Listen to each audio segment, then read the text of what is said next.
Everyone, সবাই কেমন আছেন? আশা করি সবাই অনেক ভালো আছেন। কিছু পাবলিক আছে টিকটক করলে নাকি 14 সিঁড়ির দোজগে নেয়। তা বলি কি, আপনারা কয় সিঁড়ি নেবেন দোজগে? কয় সিঁড়ি নেবেন দোজগে? আপনারা কি 7 সিঁড়ি নেবেন? আচ্ছা, যাই হোক, ওসব কথা না বললেও নেই। এই যে দেখেন পাবলিক, এই পাবলিক হইছে বিয়াবাড়ির পাবলিক। এখানে একটা ছেলে আছে, সেই ছেলের বিয়ার উপলক্ষে এই মানুষগুলা, তার পাশে আবার আমি।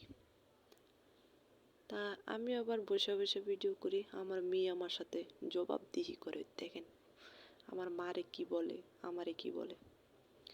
ওরে বাবা রে বাবা, আজকালকার মাইয়া সোপার লগে কি আর পারা যা, মাইয়া দেখি আমার তেন সে না। তো যাই হোক, আমগো দুই মাইজির বক বকানি শুনে আরেক বেডি এসে আমগুলো দেখার জন্য। বেডি দেখে পাঁচাডারে গুঁড়া দিয়ে আবার চলে গেল। তা আমি এসে আমার মেয়েকে নেওয়ার জন্য আর রাস্তার সাইডে বসে নিছি গাড়ির জন্য।